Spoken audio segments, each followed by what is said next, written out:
At the wedding rehearsal, my fiancé's so-called male best friend, Daniel Song, swaggered forward with a raised glass. To the bride, his grin was wicked. "Baby, once you're married, don't come knocking on my door for late-night company anymore, alright?" The bridesmaids burst out laughing. He slung an arm around Vanessa Summers, my soon-to-be bride, leaning in as if to kiss her. My jaw tightened. Catching my expression, he turned toward me, smirking. "And Adrian, poor guy looks like he's useless in bed. Better learn how to keep our Vanessa satisfied." Vanessa looped her arms around his neck, covering his mouth with a playful scold. "You filthy old man, don't talk nonsense." But he still planted a kiss on her cheek before grinning at me. "Relax, Adrian. Vanessa and I grew up together. Surely, you're not jealous?" I forced a smile. "Why would I be? After all, you're just friend." Gasps rippled through the room. Vanessa snuggled against my arm, eyes bright. "Adrian, you're so Gennaro." "Us? I thought you'd be the jealous type." Song Daniel laughed. "Exactly. All her exes were so petty. They couldn't handle me, so we made sure they dumped her." He gave her a sharp slap on the butt. "Remember that old saying? Brothers are like limbs, women are like clothes." "Vanessa, would you rather lose an arm or strip naked?" "Huh, don't forget, I've still got those baby photos of you." Vanessa swatted him away, giggling. "Stop touching me. My husband's right here." "Funny," Daniel shot back. "You weren't complaining when you were groping my abs before. You even traced circles with your hands. And I had a girlfriend then." He turned deliberately toward me. "So, Adrian, can you keep her satisfied?" That was enough. I seized his arm, my voice low and sharp. "Tell me, are you planning to repeat this tomorrow, at the real ceremony?" For once, he froze. "Yes. Today was only rehearsal. Tradition required both bride and groom to have a representative give a toast. Everything had been fine, until..." He opened his mouth. "What, you don't want me to?" His lips curled. He slammed his glass onto the table with a loud crack, silencing the hall. "Vanessa, your husband can't take a joke?" Everything I said was true. Vanessa looked between us, then quickly took my hand and smiled at him. "Sugar sweet.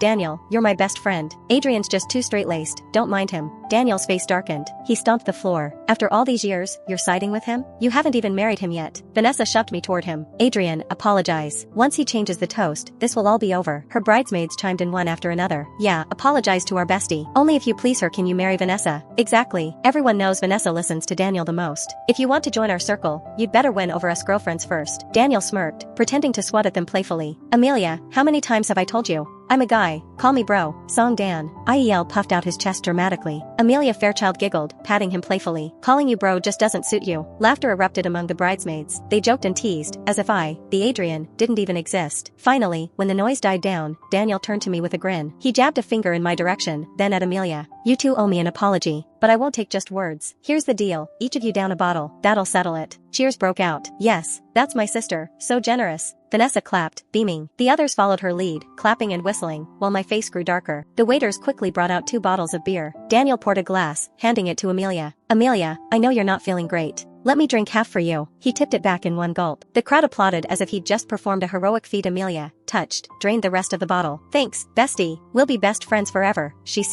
eared, throwing her arms around him. Then, as if rehearsed, every gaze turned to me. "Your turn, Adrian." Vanessa slipped an arm around my waist, her voice syrupy. "Don't call him that, call him brother-in-law." "Yes, yes, brother-in-law, bottoms up." Vanessa leaned close, whispering in my ear, "Adrian, drink. Do it for me." I stared at her, unblinking. "Vanessa, you know I'm allergic to alcohol." She froze. The memory flickered in her eyes. Years ago, she'd been drinking with clients and called me for help. Her colleagues wouldn't let her leave unless I drank. To free her, I downed a full bottle of wine. She only got drunk. I almost died. The doctor said my organs nearly shut down. One more minute and I wouldn't have survived. When I was discharged, Vanessa had sworn through tears, "Adrian, I'll never let anyone force you to drink again." And now, just to entertain this so-called male best friend, she wanted me to do it again. Seeing my silence, Vanessa's smile faltered. She lowered our voice. "Don't make a scene. My friends are watching. It's just beer, low alcohol. Drink it, then go to the bathroom and throw it up. It won't hurt you." Her tone was coaxing, but her eyes gleamed with smugness. For the first time, I wondered if marrying her was a mistake. "Come on, brother-in-law," someone shouted. "Don't keep us waiting." Daniel laughed loud enough to shake the walls. "Don't call him brother-in-law. It sounds too suggestive. What if his animal instincts kick in and he takes all of you as his sisters-in-law too? Imagine the chaos then." My brow furrowed. I turned to Vanessa. "What does he mean by that? He's already humiliated me in public and now he's spreading filth again?" Daniel gasped, covering his mouth in mock horror. "Oh no. Did I just say what I was really thinking? Oops, what a fool I am." He tapped his head playfully, acting cute. And Vanessa, my bride-to-be, laughed and took his hand. All right.